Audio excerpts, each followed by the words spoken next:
कृष्णाय वासुदेवाय हरे परमात्मने प्रणतकृष्णाशाय गोविन्दाय नमो नमः। नमो पङ्कजनाभयो नमो पङ्कजमालिने नमो पङ्कजमित्राय नमस्ते पंकजंग्रये। श्रीमद्भागवत महापुराण की जय। बुद्धि विशाल भगवान की जय। नर नारायण भगवान की जय। नारद जी भगवान की जय। श्री कृष्ण और वैष्णदेव भगवान की जय। सुखदेव गोस्वामी जी की जय। परीक्षित जी महाराज की जय। सूत जी महाराज की जय। शौनकादि ऋषि की जय। श्रोता बिंदु की जय। भक्त बिंदु की जय। श्रीमद्भागवत महापुराण की जय। श्री गुरु महाराज की जय। जय जय श्री राधे श्याम निताय गौर हरि बोल।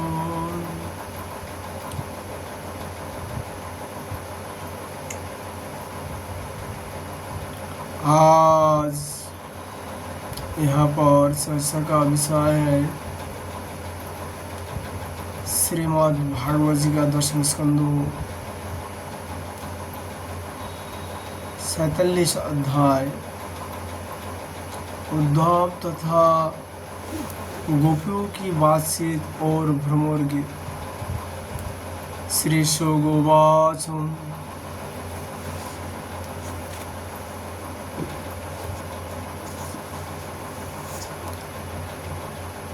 तं वेक्ष कृष्णानुचरं व्रजस्त्रियं पुलम्बो बाहुं नवकञ्जलोचनं पीताम्बरं पुष्करमालिनं लासन् मुखारविन्दं मुनिमिष्टकुण्डलम्।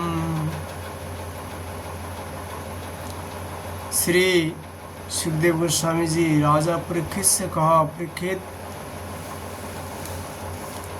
गोपियों ने देखा कि श्री कृष्ण के सेवक उद्धव जी की आकृति और वेशभूषा श्री कृष्ण से मिलती जुलती है। घुटना तक लंबी लंबी भुजाएं हैं। नूतन कमल दल के समान कोमल नेत्र है। शरीर पर पीताम्बर धारण किए हुए हैं। गले में कोमल पुष्प की माला है। कान में मुनि जटित कुंडल झलक रहे हैं और मुखार बिंदु अत्यंत प्रफुल्लित है। पवित्र मुस्काना बोली। गोपियों ने आपस में कहा, यह पुरुष देखने में तो बहुत सुंदर है, परंतु यह है कौन? कहाँ से आया है? किसका दूत है? इसने श्री कृष्ण जैसे वेशभूषा क्यों धारण कर रखा है? सबकी सब गोपियाँ उनका परिचय प्राप्त करने के लिए अत्यंत उत्सुक हो गए और उनमें से बहुत सी पवित्र कीर्ति भगवान श्री कृष्ण के चरण कमलों के आश्रित तथा उनके सेवक सखा उद्धव को चारों ओर से घेर कर खड़ी हो गई।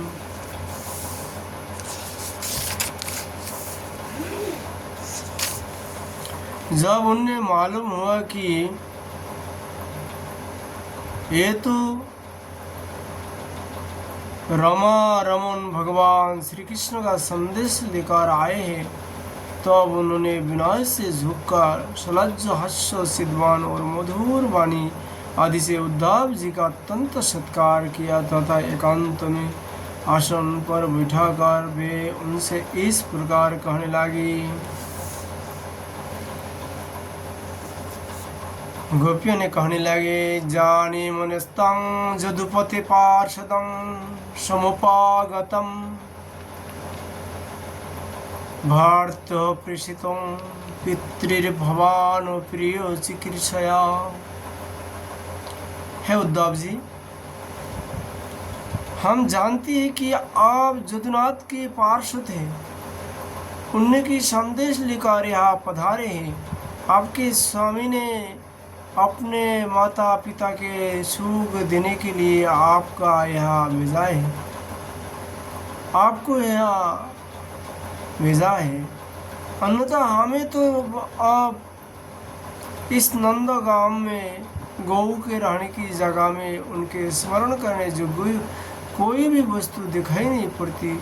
माता पिता आदि सगे संबंधियों का स्नेह बंधन तो बड़े बड़े ऋषि मुनि भी बड़ी कठिनाई से ईश्वर पाते हैं। दूसरे के साथ जो प्रेम संबंध का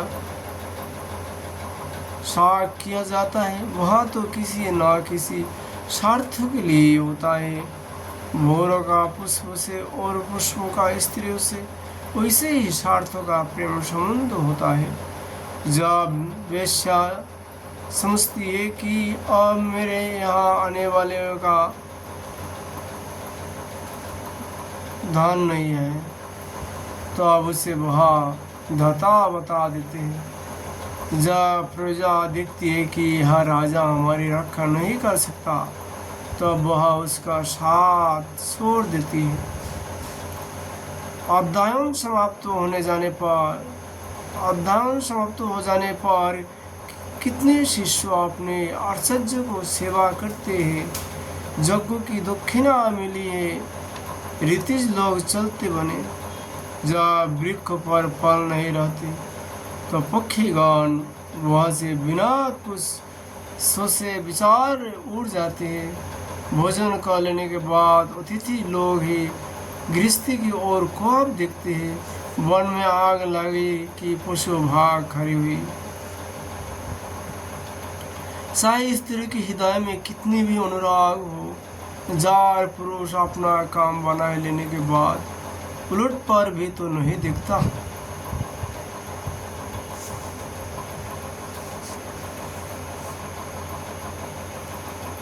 सुखदेव जी कहते हैं, एति गोप्पो हे गोविंदे गतवाक्य मानसा कृष्ण दूते ब्रजं जाते उद्दावे अत्तु लौकिका।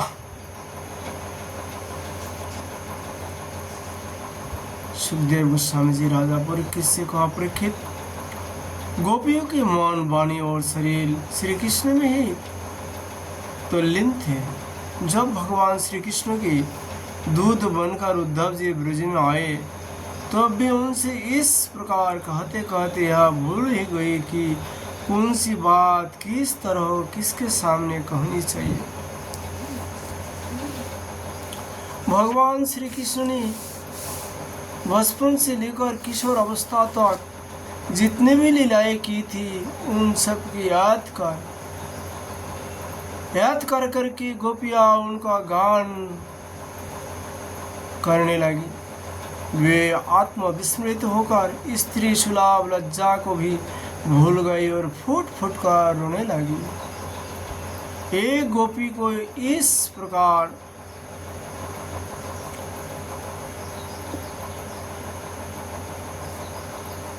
स्मरण हो रहा था भगवान श्री कृष्ण के मिलने की लीला का। उसी समय उनके देखा कि पास ही एक बहुरा गुनगुना रहा था। उसने वैसा समझा मानो मुझ रूठी हुई समझकर श्री कृष्ण ने मनाने के लिए दूध भेजा हो। वह गोपी भोर से इस प्रकार कहने लगी। सुखदेव गोस्वामी जो भागवत जी को वर्णन कर रहे हैं, गोपी संवादन कर ये गोपी श्री राधा। आपका प्रश्न हो सकता है तो सुखदेव गोस्वामी जानबूझ के राधा का नाम क्यों नहीं लिया? तो जानते थे राधा, फिर गोपी नाम क्यों संवादन किया? क्योंकि श्री कृष्ण का ही परम भक्तो सुखदेव गोस्वामी जी, उन्होंने भगवान का जो लीला वर्णन करते हैं उसी भाव में उन्हें विभोर हो जाते हैं। यदि राधा का उन्होंने उच्चारण करेंगे तो राधा भाव आ जाएंगे, फिर भागवत जी का वर्णन करना असंभव हो जाएगा। क्योंकि राधा जी जब ब्रज में मोर को देखते थे, उनका कंठ नीला है, तो अब उन्होंने गिर जाती थी भगवान श्री कृष्ण का याद करके। आसमान में जब बादल देखती थी, बादल भी नीला है, श्याम वर्ण है। इसलिए राधा जी बादल को देख के गिर जाती थी भगवान श्री कृष्ण जी का रूप का स्मरण करके। इसलिए यदि सुखदेव गोस्वामी जी राधा जी का नाम ले लेंगे तो राधा का भाव आ जाएंगे। फिर परीक्षित जी को 7 दिन का अंदर में कथा सुनाना है, 18,000 श्लोक वर्णन करना है, असंभव हो जा सकता है। इस संदेह से सुखदेव गोस्वामी जी राधा जी का नाम स्पष्ट से नहीं लिया, गोपी संबोधन किया है। गोपोवाच मधुवकी तव बंधुमा स्पर्शरंगी सपत्न उच्च विलोलितमाला कुङ्कुमश्मश्रुतिभिर्नु बहुत मधुपति तन्मानिनीनां प्रसादं जदु सदसि विडम्बं जस्व दुष्ट्वामिदृक्। गोपियों ने कहा, रे मधु, तू कपटी का सखा है, इसलिए तू भी कपटी है। तू हमारे पैरों को मत छू, झूठे प्रणाम करके हमसे अनुनय विनय मत कर। हम देख रहे हैं कि श्री कृष्ण की जो वर्णमाला हमारी सौते की वक्ष स्थल के स्पर्श से मसली हुई है, उसका पीला पीला कुमकुम तेरी मूँछों पर भी लगा हुआ है। तू स्वयं भी तो किसी कुसुम से प्रेम नहीं करता, यहाँ से वहाँ उड़ा करता है। जैसे तेरे स्वामी वैसे ही तू हो। मधुपति, श्री कृष्ण मथुरा की माननीय नायिकाओं को मनाया करे। उनका वह कुमकुम रूप कृपा प्रसाद जो यदुवंशियों की सभा में उपहास करने योग्य है, अपने ही पास रखे। उसे तेरे द्वारा यह भेजने की क्या आवश्यकता है? जैसा तू काला है वैसे ही वे भी काला है। तू भी पुष्पों का रस लेकर उड़ जाते हैं, वैसे ही वे भी निकले। उन्होंने हम केवल एक बार, हाँ वैसा ही लगता है, केवल एक बार अपनी तनिक सी मोहिनी और परम माधव अधूर सुधा पिलाई थी, और फिर हम भली भाली गोपियों को छुड़ कर वे यहाँ से चले गए।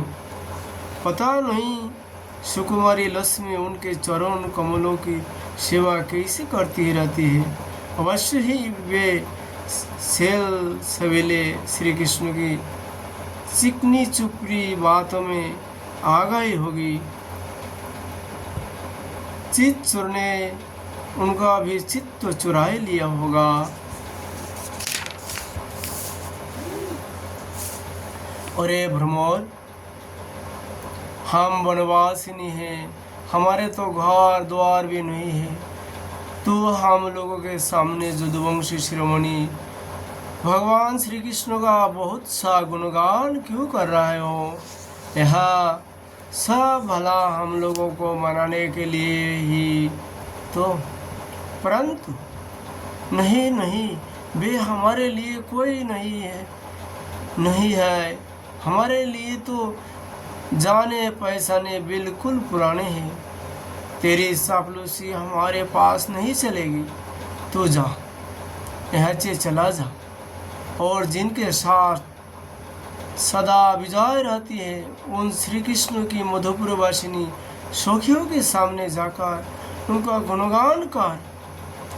वे नहीं है, उनका लीलाए काम जानती है, और इस समय वे उनकी प्यारी है। उनके हृदय की पीड़ा उन्होंने मिटाई दी है। वे तेरी प्रार्थना स्वीकार करेगी, तेरी चापलूसी से प्रसन्न होकर तुझे मुँह मांगी वस्तु देगी। भोरे वे हमारे लिए छटपटा रहे हैं, वैसा तू क्यों कहते हैं? उनकी कपाट भरी मनोहर मुस्कान और भोग के इशारे से जो वश में ना हो जाए, उनके पास दौरी ना आवे, वैसे कौन सी स्त्री है? अरे अनजान स्वर्ग में, पाताल में और पृथ्वी में वैसे एक भी स्त्री नहीं है। औरों की तो बात ही क्या, स्वयं लक्ष्मी जी भी उनके चरणों की सेवा किए करते हैं। फिर हम श्री कृष्ण के लिए किस गिनती में है? परंतु तू उनके पास जाकर कहना कि तुम्हारा नाम तो उत्तम श्लोक है, अच्छे अच्छे लोग तुम्हारी कीर्ति का गान करते हैं, परंतु इसकी सार्थकता तो इसी में है कि तुम दिनों पर दया करो, नहीं तो श्री कृष्ण तुम्हारा उत्तम श्लोक नाम झूठा पड़ जाएगा।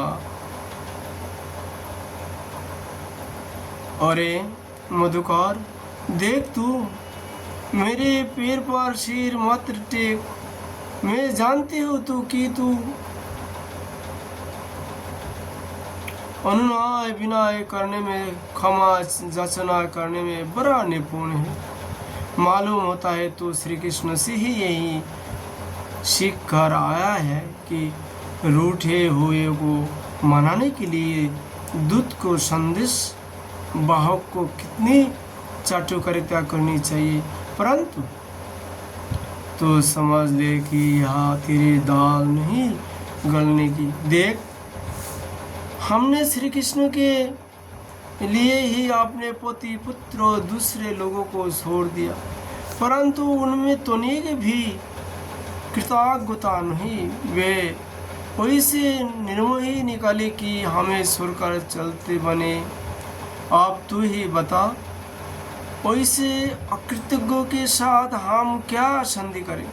क्या तू आप भी कहते हैं कि उन पर विश्वास करना चाहिए? अरे मधु, जब वे राम बने थे तब उन्होंने कपिराज बाली को वैद के समान छिप कर बुरे निर्दयता से मारा था।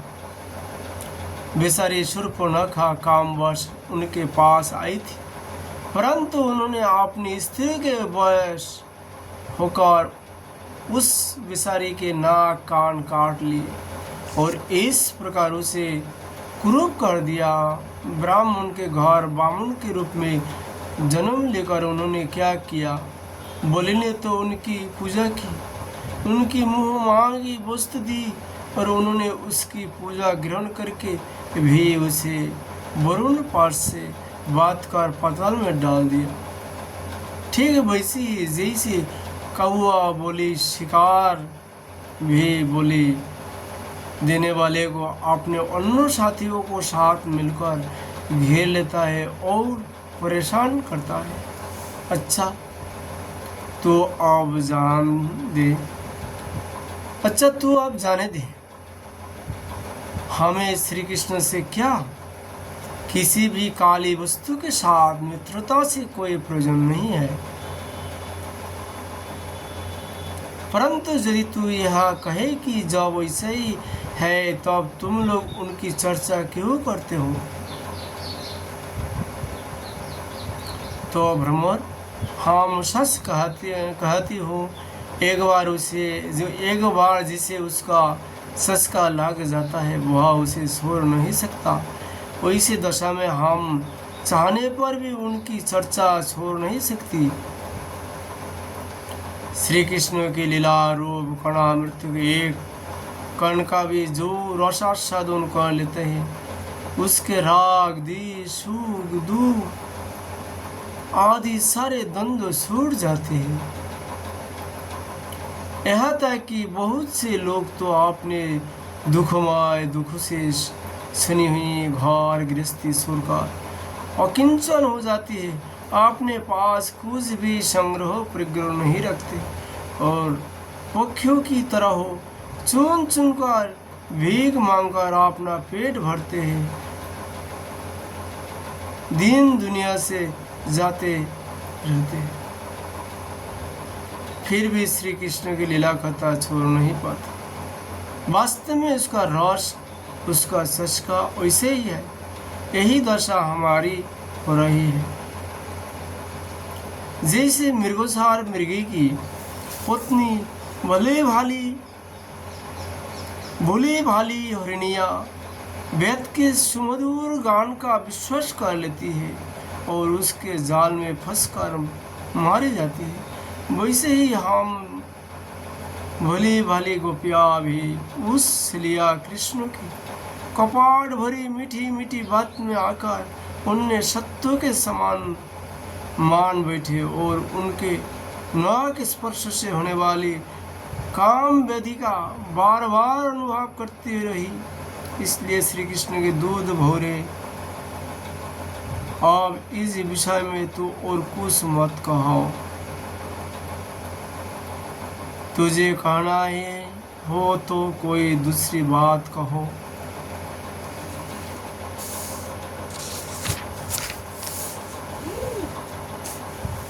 हमारे प्रियतम प्यारे सखा, जान पड़ता है तुम एक बार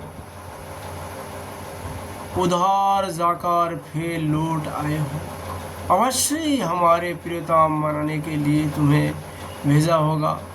प्रिय भ्रमर, तुम सब प्रकार के हमारे माननीय हो, कहो तुम्हारी क्या इच्छा है, हमसे जो चाहो सो मांग लो। अच्छा, तुम सच बताओ, क्या हमें वह ले जाना चाहती हो? जी, उनके पास जाकर लौटना बड़ा कठिन है। उनके पास जाकर लौटना बड़ा ही कठिन है। हम तो उनके पास जा चुके हैं, परंतु तुम हमें वह ले जाकर करोगे क्या? प्यारे भ्रमर, उनके साथ उनके वक्षस्थल पर तो उनकी प्यारी पत्नी लक्ष्मी जी सदा रहती है ना, तो अब वह हमारे निर्वाह कैसे होगा? आप लोग सुने होंगे, वृंदावन की जमुना का पल्ली पार बेलवन 12 वन में एक बेलवन है। वह लक्ष्मी जी आज भी वैकुंठ में नारायण की चरण सेवा सुरकर ब्रज की भगवान श्री कृष्ण का सेवा पाने के लिए उस बेलवन में आज तक तपस्या कर रहा है। दापार जो से लेके आज कलिज युग, आज 5250 साल बीत चुके हैं। आज तक उससे लक्ष्मी जी को ना श्री कृष्ण मिला, क्योंकि औषध भाव से श्री कृष्ण किसी को भी मिलता नहीं। आज तक लक्ष्मी जी आज तक उस बेलवन में तपस्या कर रही है, श्री कृष्ण का सेवा पाने के लिए वैकुंठ को छोड़कर। भावार्थ है कि वैकुंठ से भी बढ़कर ये ब्रज है। ब्रज में वास करना ही एक तपस्या है।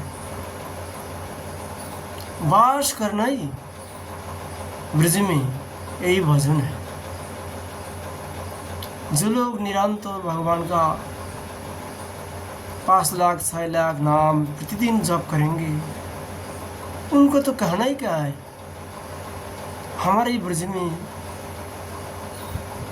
बहुत शांति इस प्रकार है। सुबह में 8:30 9 बजे तक 3 लाख नाम पूरा कर देता है। फिर शाम को फिर और 3 लाख नाम जप कर लेता है। 6 लाख नाम प्रतिदिन जप करते हैं। इनको 12 महीने की नियम है। इससे बहुत से शांत है, बहुत से महात्मा इस प्रकार हमारे हैं, क्योंकि नाम का आविष्कार चैतन्य महाप्रभु किया है। ये भावटी ये जो नाम जप कथा का बात की हम चर्चा कर रहा हूँ, ये केवल श्री कृष्ण जी चैतन्य महाप्रभु का आदर्श लेके उनका चरणाश्रय लेके जो भजन करता है, उनका पास ही इस भजन संपत्ति है। 6 लाख 7 लाख नाम जप करने का इनको ही सामर्थ्य है, क्योंकि जो दास का मुख से आप लोग सुन रहे हैं, ये 12 साल उम्र से साधु को संगत करने के लिए पूरा हिंदुस्तान को 2 बार भ्रमण किया है। साधु महात्मा कैसा भजन करता है, किस प्रकार भजन करना सीखना है, इस उद्देश्य लेके पूरा भारत को 2 बार भ्रमण किया है। जहाँ जहाँ भगवान का तीर्थ स्थल है, सारे तीर्थों को भ्रमण किया, क्योंकि तीर्थ स्थल में ज़्यादातर महात्मा रूप रहता है। आखिर में हमको निर्णय मिला है जे साधु शांतो यदि अनुराग लेके भजन करे, श्री कृष्ण जी का पाने के लिए भजन करे, केवल ब्रज में दिखाई पड़ते हैं। और ये ब्रज का साधु ही 6 लाख 7 लाख नाम जप करते हैं, वो भी चैतन्य महाप्रभु चरणाश्रित भक्त ही दिखाई पड़ता है। इसलिए आप लोग सुबह से 3 बजे लेके 11 बजे तक 8 घंटा भजन करिएगा सुबह में। शाम को फिर 3 बजे से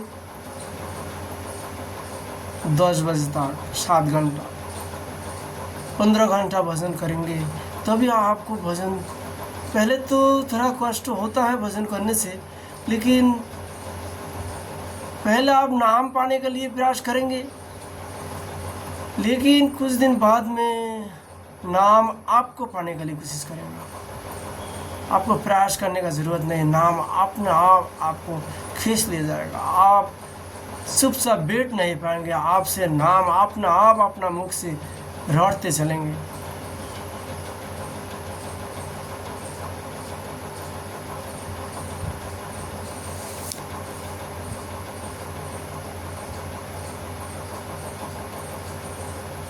फिर गोपियाँ कहने लगी, अच्छा हमारे प्रियतम के प्यारे दूत मधुकर, हमें यहाँ बतलाओ कि आर्यपुत्र भगवान श्री कृष्ण गुरुकुल से लौटकर मधुपुर में अब सुख से तो है ना?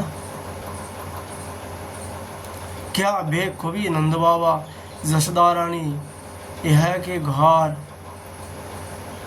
सगे संबंधी और ग्वाल वालों की भी याद करती है क्या? और क्या हम दासियों को भी कोई बात कभी चलाते हैं क्या? तेरे भ्रमर, हमें यह भी बतलाओ कि कभी वे अपनी अगुर के समान दिव्य सुगंध से युक्त भुजा हमारे सिर पर रखेंगे? क्या हमारे जीवन में कभी वैसा शुभ अवसर भी आएगा?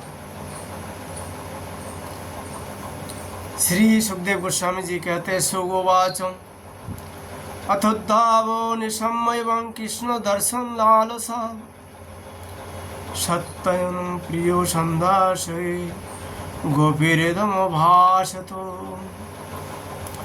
श्री सुखदेव गोस्वामी राजा परीक्षित से कहा, परीक्षित, गोपियाँ भगवान श्री कृष्ण के दर्शन के लिए अत्यंत उत्सुक लालायित तो हो रही थी, उनके लिए तड़प रही थी। उनकी बात सुनकर उद्धव जी ने उनकी प्रियतम के संदेश सुनकर सांत्वना देते हुए इस प्रकार कहा, उद्धवोवाचम् अवोजयां स्म पुनर्था भवत्व लोको पूजितां वासुदेवी भगवती जशारमितर्पितं मनः। उद्धव जी ने कहा, हो गोपियों, तुम कृतकृत हो, तुम्हारा जीवन सफल है। देवियों, तुम सारे संसार के लिए पूजनीय हो, क्योंकि तुम लोगों ने इस प्रकार भगवान श्री कृष्ण को अपना हृदय, अपना सर्वसार समर्पित कर दिया है। दान, व्रत, तप, होम, जप, विदध्ययन, ध्यान, धारणा, समाधि और कल्याण के अन्य विविधों साधनों के द्वारा भगवान की भक्ति प्राप्त हो, यही प्रयत्न किया जाता है। यह बड़े सौभाग्य की बात है कि तुम लोगों ने पवित्र कृति भगवान श्री कृष्ण के प्रति वही सर्वोत्तम प्रेम भक्ति प्राप्त किए और उसका आदर्श स्थापित किया है जो बड़े बड़े ऋषि मुनियों के लिए भी अत्यंत दुर्लभ है। सचमुच यह कितनी सौभाग्य की बात है कि तुमने अपने पुत्र पति स्वजन और घरों को छोड़कर पुरुषोत्तम भगवान श्री कृष्ण को, जो सबके परम पति है, पति के रूप में वर्ण किया है। महाभाग्यवती गोपियों, भगवान श्री कृष्ण के विषय से तुमने उन इंद्रियोतीत परमात्मा के प्रति वह भाव प्राप्त कर लिया है जो सभी वस्तुओं के रूप में उनका दर्शन करता है। तुम लोगों का वह भाव मेरे सामने भी प्रकट हुआ। यह मेरे ऊपर तुम देवियों की बड़ी ही दया है। मैं अपने स्वामी का गुप्त काम करने वाला दूत हूँ। तुम्हारे प्रियतम भगवान श्री कृष्ण ने तुम लोगों को परम सुख देने के लिए यह प्रिय संदेश भेजे है। कल्याणियों, वही लेकर मैं तुम लोगों को पास आया हूँ, अब उसे सुनो। भगवान उवाचो भवती नाम वियोगमेन हि सर्वयात्मना कचित् यथा भूतानि भूतसुखं वैग्निर्जलं महि जतहं च मनः प्राणभूतेन्द्रिय गुणाश्रय। भगवान श्री कृष्ण ने कहा, मैं सबका उपादान कारण होने से सबका आत्मा हूँ, सब में अनुगत हूँ, इसलिए मुझसे कभी भी तुम्हारा वियोग नहीं हो सकता।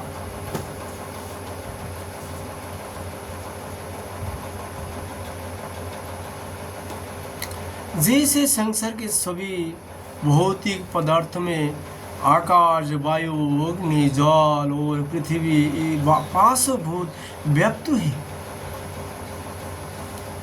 उन्हीं से सब वस्तुएं बनी है और यही उन वस्तुओं के रूप में है।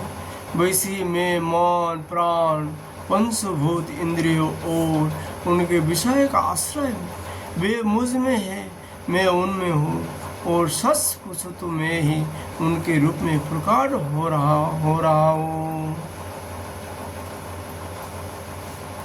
मैं ही अपने माया के द्वारा भूत इंद्रियों और उनके विषय के रूप में होकर उनका आश्रय बन जाता हूँ तथा स्वयं निमित्त भी बनकर अपने आप को ही रचता हूँ, पालता हूँ और समेट लेता हूँ। आत्मा माया और माया के कार्य से पृथक है।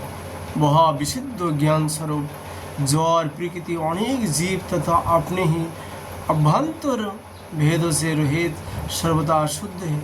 कोई भी गुण उसका स्पर्श नहीं कर पाते। माया की तीन वृत्तियां हैं, सुषुप्ति, स्वप्न और जागृत। इनके द्वारा वही अखंड अनंत बोध स्वरूप आत्मा कभी प्रज्ञोत, कभी तेजस और कभी विश्व रूप से प्राप्त होता है।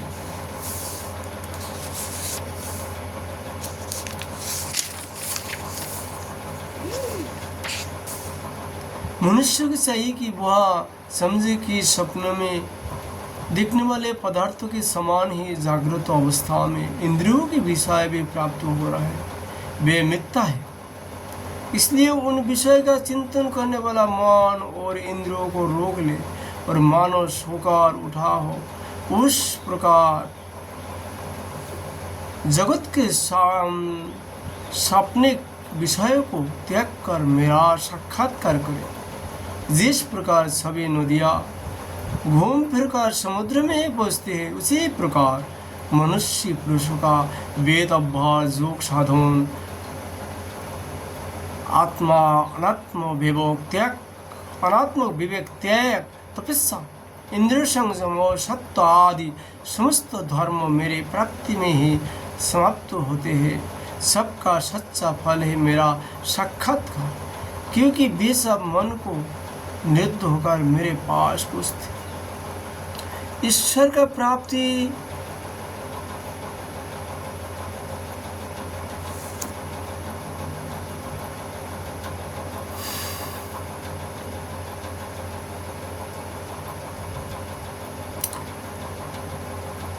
साधना सापेक्ष नहीं है, ईश्वर का प्राप्ति कृपा सापेक्ष है।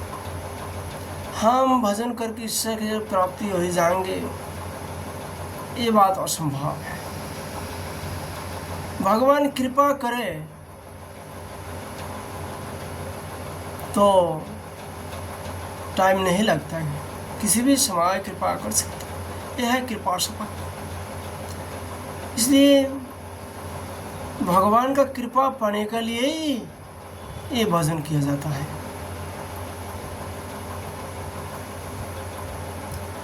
गोपियों ने इसमें संदेह नहीं है कि मैं तुम्हारे नयनों का ध्रुव तारा हूँ, तुम्हारा जीवन सर्वस्व हूँ, किंतु मैं जो तुमसे इतना दूर रहता हूँ उसका कारण है वह यही कि तुम निरंतर मेरा ध्यान कर सको। सूर्य से दूर रहने पर भी मन से तुम मेरी सन्निधि का अनुभव करो, अपना मन मेरे पास रखो, क्योंकि स्त्री और अनन्य प्रेमियों का चित्त अपने परदेशी प्रियतम के जितना निश्चल भाव से लगा रहता है उतना आंखों के सामने पास रहने वाला प्रियतम में नहीं लगता। अशेष वृत्तियों से रहे संपूर्ण मन मुझ में लगाकर जब तुम लोग मेरा अनुस्मरण करोगी तब शीघ्र ही सदा के लिए मुझे प्राप्त हो जाओगे। कल्याणियों, जिस समय मैंने वृंदावन में शारदीय पूर्णिमा की रात्रि में रास क्रिया की थी, उस समय जो गोपियाँ सजन के रोग लेने से ब्रज में ही रह गई, मेरे साथ रास विहार में सम्मिलित ना हो सकी, वे मेरी लीलाओं का स्मरण करने से ही मुझे प्राप्त हो गए थे। ग्रंथकार कहते हैं जो गोपियाँ रास में नहीं आ पा रही थी क्योंकि उनको पति ने रोक लिया था, तो अब इन्होंने घर में बैठकर ही उन्होंने अपना शरीर त्याग कर भगवान के पास पहुँचे। इसका कारण क्या है? और किसी को गोपी को रोक नहीं पाए, ये गोपी को क्यों रोका? इसका कारण ये है, ये ब्रज का बाहर जन्म ले लिया था। भगवान जब प्रकट हुआ ब्रज में तब ये लोग ब्रज में आके वास करने लगे। कारण ब्रज की बाहर जो लोग जन्म लेते हैं उनका शरीर अपवित्र माना जाता है, इसलिए वो गोपियों को शरीर छोड़ना पड़ा था। इस प्रकार ही हम लोग शास्त्र में दिखता हूँ। तुम्हें भी मैं मिलूंगा, अवश्य निराश होने की कोई बात नहीं है। सुखदेव गोस्वामी जी राजा परीक्षित से कहा, एवं प्रियतमा दृष्टा मार्कण्ड ब्रजोषितो ताउचरुद्धावं पृतस्तास्तसंदर्शागत स्मृति। परीक्षित, अपने प्रियतम श्री कृष्ण के यह संदेश सुनकर गोपियों को बड़े आनंद हुआ। उनके संदेश से उन्होंने श्री कृष्ण के स्वरूप और एक एक लीलाओं की याद आने लगी। प्रेम से भरकर उन्होंने उद्धव जी से कहा, गोपो असुन दृष्टा हितो हतुम कंस जुदुनं शानुग अगकृत दृष्टया प्लब्धा सर्वर्थी कुशल अस्ते अच्युत धुना। गोपियों ने कहा, उद्धव जी, यह बड़े सौभाग्य की और आनंद की बात है कि यदुवंशियों के सताने वाला पापी कंस अपने अनुजय के साथ मारा गया। यह भी कम आनंद की बात नहीं है कि श्री कृष्ण के बंधु बांधव और गुरुजनों के सारे मनोरथ पूर्ण हो गए तथा अब हमारे प्यारे श्याम सुंदर उनके साथ सकुशल निवास कर रहे हैं। किंतु उद्धव जी, एक बात आप हमें बतलाइए, जिस प्रकार हम अपने प्रेम भरी लोजीली मुस्कान और उन्मुक्त सिद्धवन से उनकी पूजा करती थी और वे भी हमसे प्यार करते थे, उसी प्रकार मथुरा की स्त्रियों से भी वे प्रेम करती है या नहीं? तब तक दूसरी गोपियों बोले उठी, अरे सखी, हमारे प्यारे श्याम सुंदर तो प्रेम की मोहिनी कला की विशेषज्ञ है, सभी श्रेष्ठ स्त्रियों से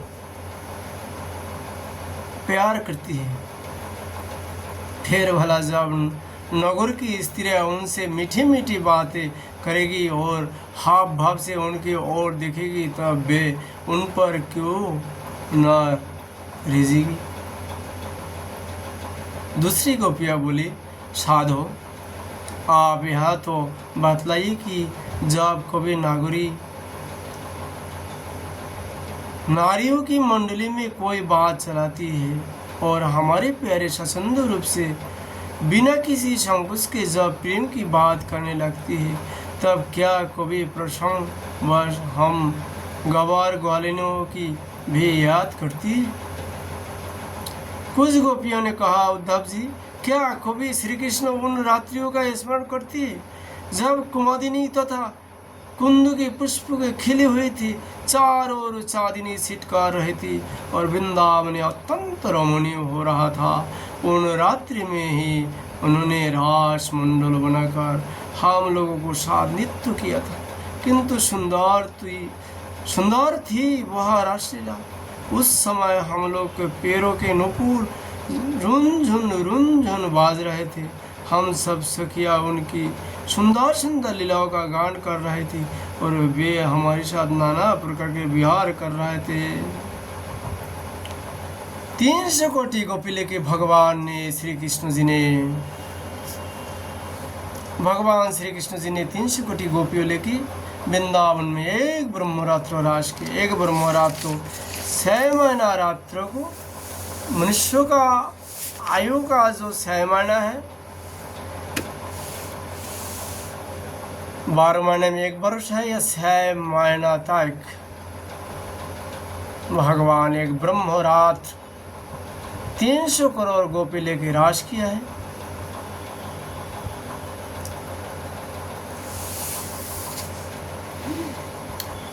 उस दूसरी गोपी बोले उठी, उद्धव जी, हम सब तो उन्हीं की विरहों की आग से जल रहे हैं। देवराज इंद्र जैसे जल वर्षा कर वन को हरा भरा कर देती है, उसी प्रकार क्या कभी श्री कृष्ण भी अपने कर स्पर्श आदि से हमें जीवन दान देने के लिए यह आवेंगे?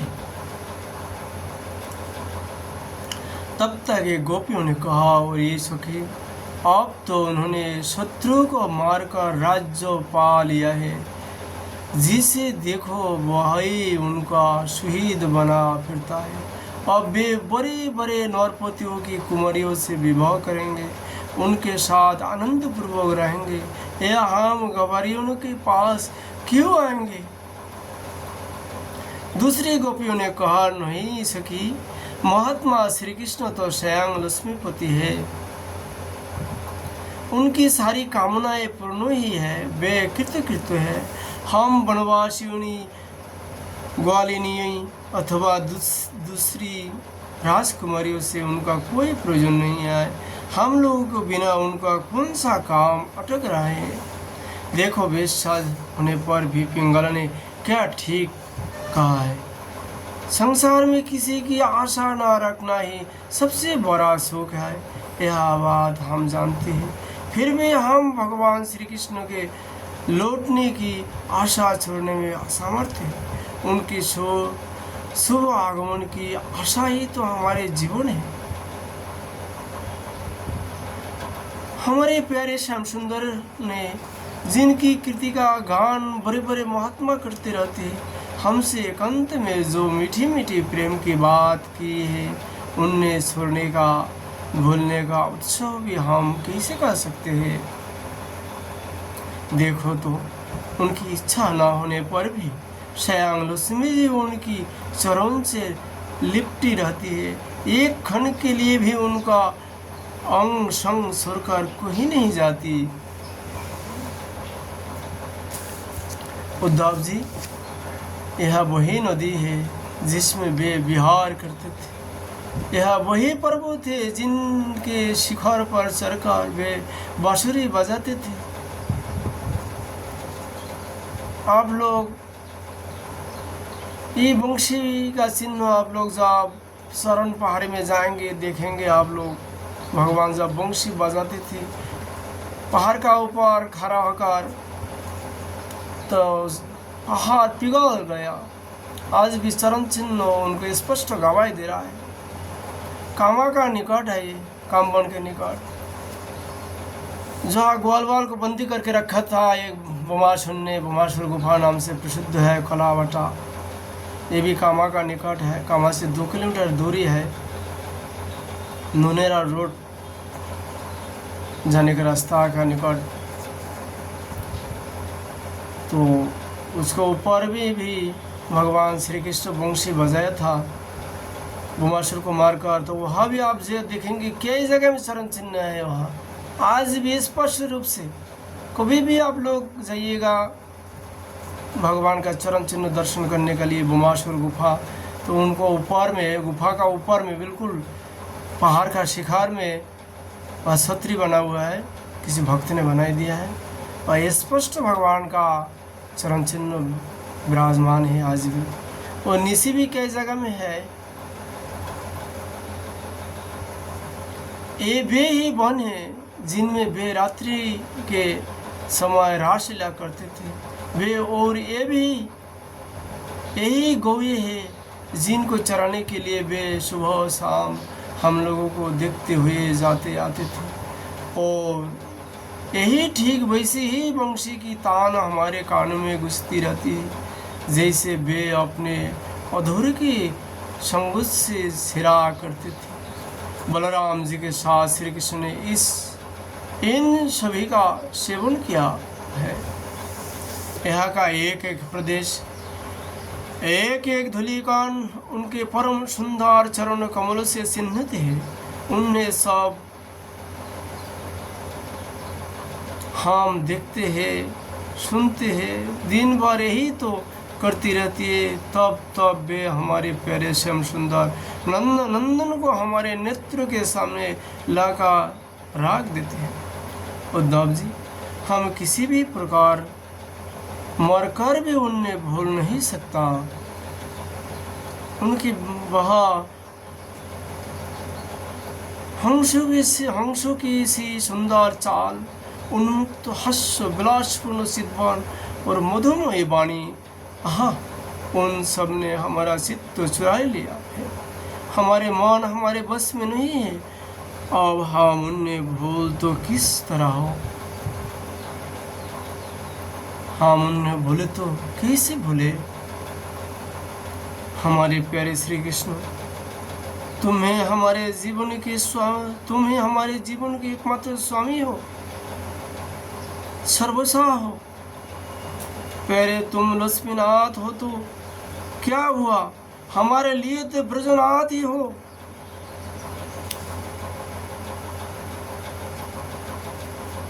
हम ब्रजगोपियों के एकमात्र तुम ही सच्चे स्वामी हो। श्याम सुंदर, तुमने बार बार हमारी व्यथा मिटाई है, हमारे संकट काटे हैं। गोविंद, तुम गौ से बहुत प्रेम करते हो, क्या हम गौए नहीं है?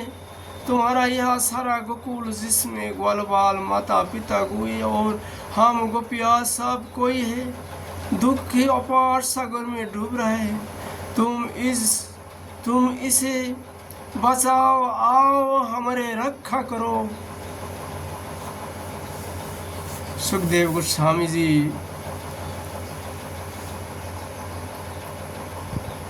कहते हैं, ततस्ता कृष्ण संदर्शैर व्यथ विरह जरा उद्धावं पूजन चक्रूर ज्ञात्वात्मनाम अदक्षजम। सुखदेव गोस्वामी जी कहते, प्रिय परीक्षित, भगवान श्री कृष्ण का प्रिय संदेश सुनकर गोपियों के विरह की व्यथा शांत हो गई थी। वे इंद्रियोतीत भगवान श्री कृष्ण को अपने आत्मा के रूप में सर्वत्र स्थित समझ चुकी थी। अब वे बड़े प्रेम और उदार से उद्धव जी का सत्कार करने लगे।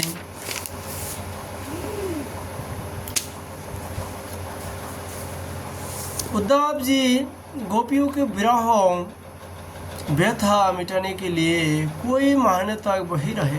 वे भगवान श्री कृष्ण की अनेकों लीलाएं और बातें सुना कर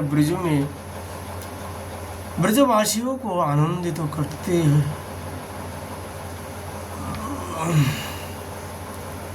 रहते थे। नंद बाबा के ब्रज में जितनी दिन तक उद्धव जी रहे उतने दिन तक भगवान श्री कृष्ण की लीलाओं की चर्चा होते रहने के कारण ब्रजवासी के वैसा जान पड़ा मानो अभी एक ही खान हुआ है।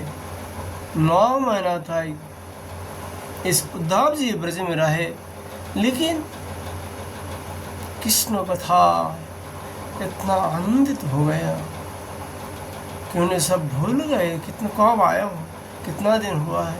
लेकिन इसका बीच में 9 महीना बीत गया था। उद्धव जी को पता ही नहीं चला। इसलिए संसार की दुख हो दुर्दशा को दूर करने के लिए श्रीमद् भागवत कथा श्रवण व हरे कृष्ण महामंत्र को जाप कीर्तन करना ही दुखों का निवृत्त का एकमात्र महा औषध है।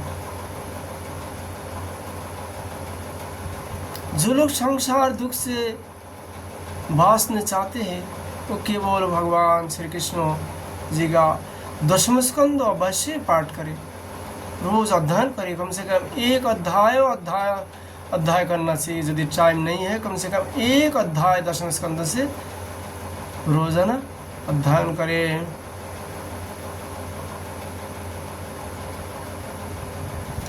भगवान के परम प्रेमी भक्तों उद्धव जी कभी नदी तट पर जाते, कभी वन में विहारते, कभी गिरिराज जी की घाटी में विचरते, कभी रंग बिरंग के फूलों से लादे हुए वृक्ष में ही राम जाते।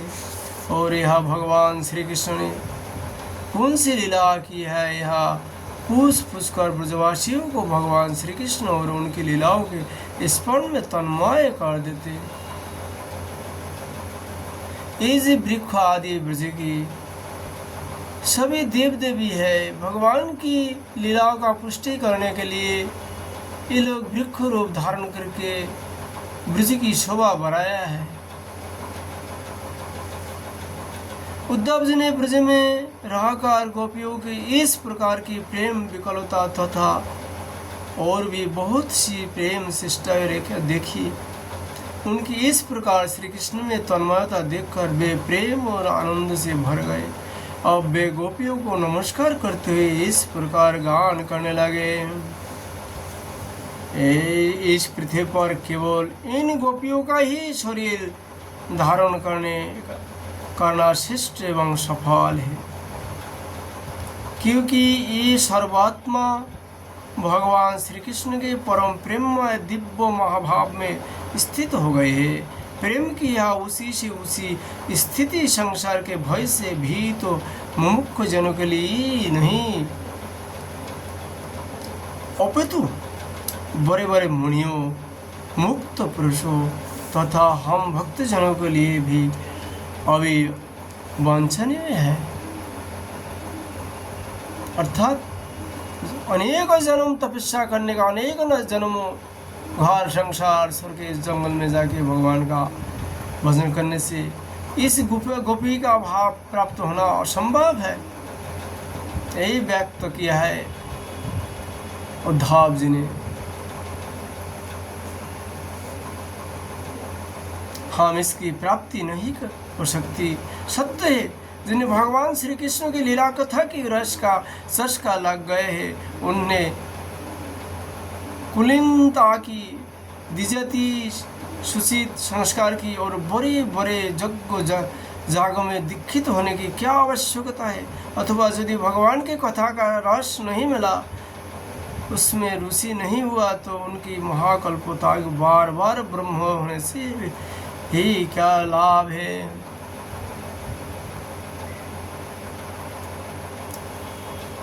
इसलिए प्रहलाद जी ने व्यक्त किया है, दर्शन संपूर्ण यदि ब्राह्मण हो, यदि ईश्वर के भजन राधा कृष्ण का भजन नहीं करे तो वो कोई ब्राह्मण में गिनती में नहीं होगा। यदि एक चंडाल भी है, नीचे से नीचा जाति भी है, वो यदि भगवान राधा कृष्ण की यदि भजन करे तो 10 गुण संपन्न ब्राह्मण से श्रेष्ठ है। भागवत जी में स्पष्ट है, प्रहलाद जी का उपखंड में प्रहलाद जी भगवान नरसिंह ने काल ये बात प्रकट किया था। उद्धव जी कहने लगे, गाना गाने लगे, के माँ स्थिर वनचरी भावी सारा दृष्टा कृष्ण का शेष परमात्म निरूढ़ भाव नन्यसरो योनु भजतुं विदिशोऽपि साक्षात् शेषतं न तद्गद्राज एव उपयुक्तः। उद्धव जी गाने लगे गोपियों की सामने। अभी गोपी उद्धव जी जे बृहस्पति का शिष्य ये बात भी भूल गया है। उद्धव जी भगवान की शाखा है ये बात भी भूल गया।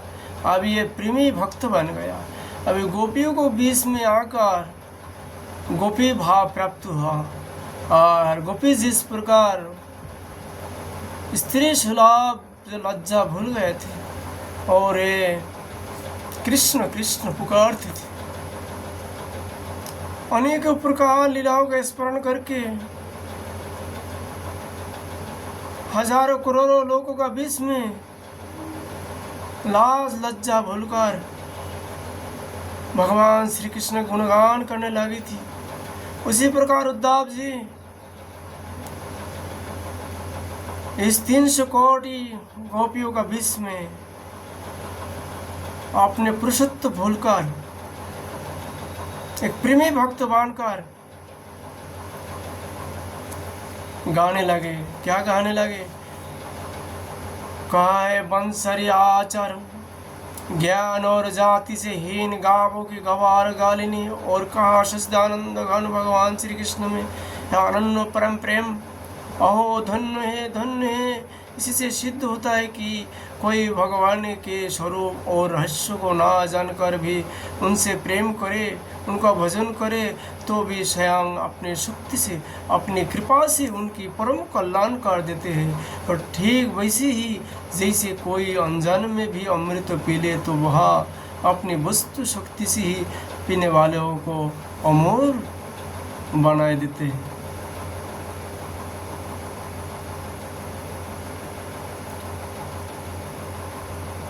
भगवान श्री कृष्ण ने रासलीला रासोत्सव के समय इन ब्रजंगना की गले में बहा डाल डाल कर इनकी मनोराथ पूर्ण किए। इन्हें भगवान ने जिस प्रकार प्रसाद का वितरण किया, इन्हें जैसा प्रेम दान किया, वैसा भगवान की परम प्रेमवती नित्य संगिनी वक्ष स्थल पर विराजमान लक्ष्मी जी को भी नहीं प्राप्त हुआ। कमल की सी सुगंध और कांति से युक्त दिवंगना का भी नहीं मिला, फिर दूसरी स्त्री की तो बात ही क्या है। मेरे लिए तो सबसे अच्छी बात यही होगी कि मैं इस वृंदावन धाम में कोई झाड़ी लता अथवा औषधि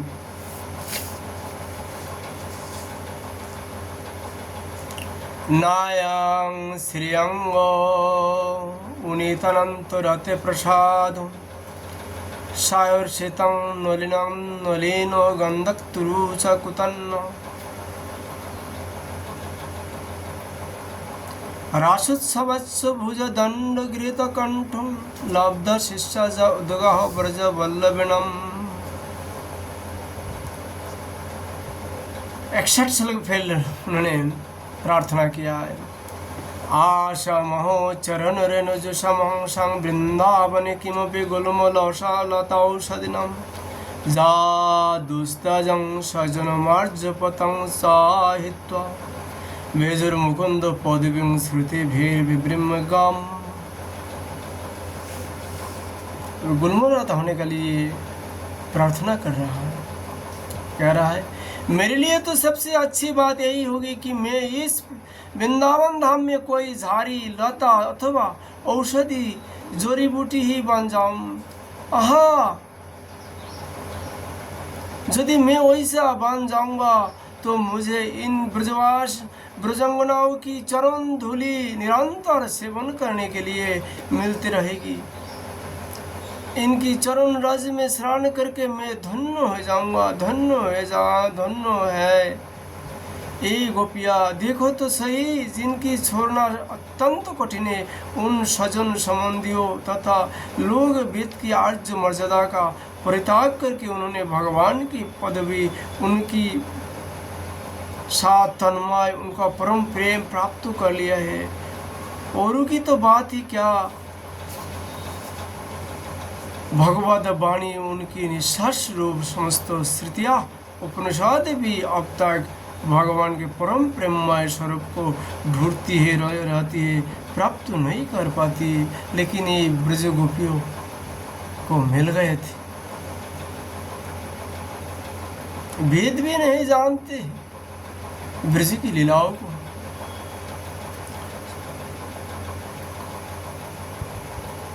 स्वयं भगवती लक्ष्मी जी जिनकी पूजा करती रहती है, ब्रह्मा शंकर आदि परम समर्थ देवता पूर्ण काम आत्मा राम बड़े बड़े जोगेश्वर अपने हृदय में जिनका चिंतन करते रहते हैं, भगवान श्री कृष्ण के उन्हीं चरणार बिंदु को रास लीलाओं के समय गोपियों ने अपने वक्षस्थल पर रखा और उनका आलिंगन करके अपने हृदय की जलोन विरह व्यथा शांत की।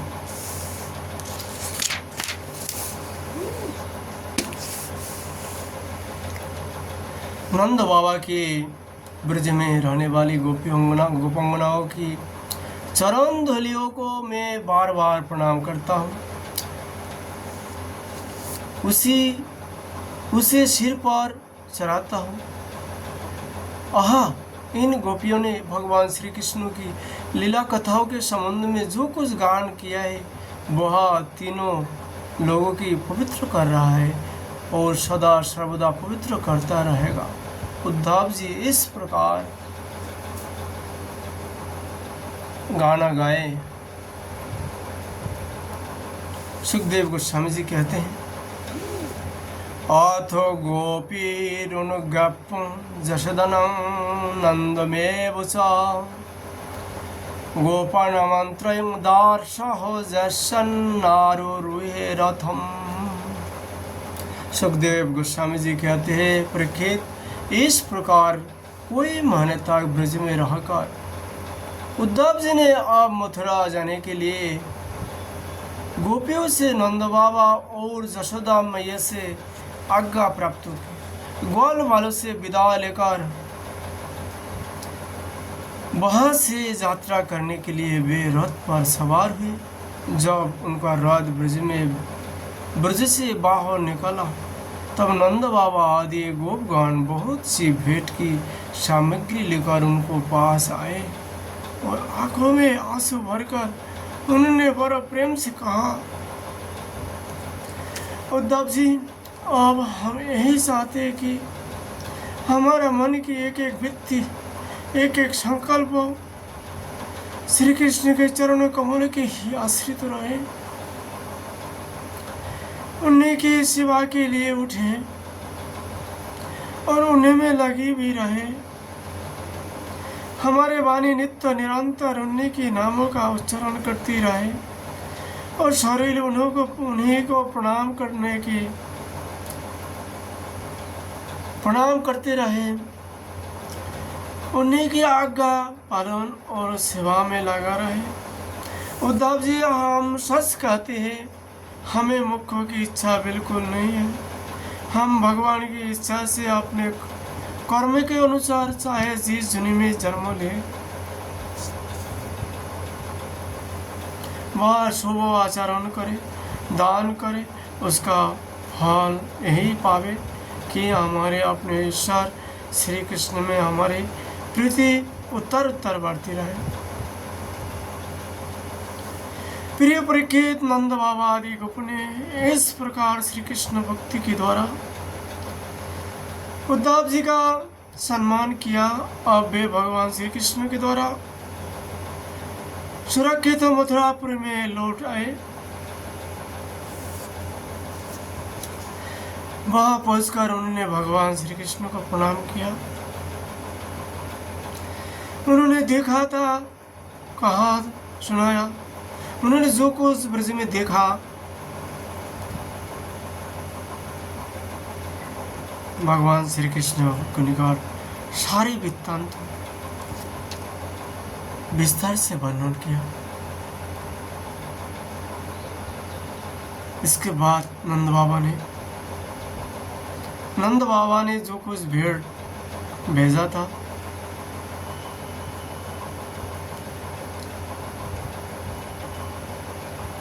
वह वसुदेव जी को और बलराम जी को और राजा उग्रसेन को समर्पण किया, अर्थात दे दिया है। आज हम लोग श्रीमद् भागवत जी का चर्चा यही विश्राम करता हूँ। इति श्रीमद् भागवते महापुराणे परमहंस संहितां दशम स्कंदे प्रवर्ति उद्धव प्रीति यानी सप्ततंत्रांश अध्याय विश्राम। राधे राधे।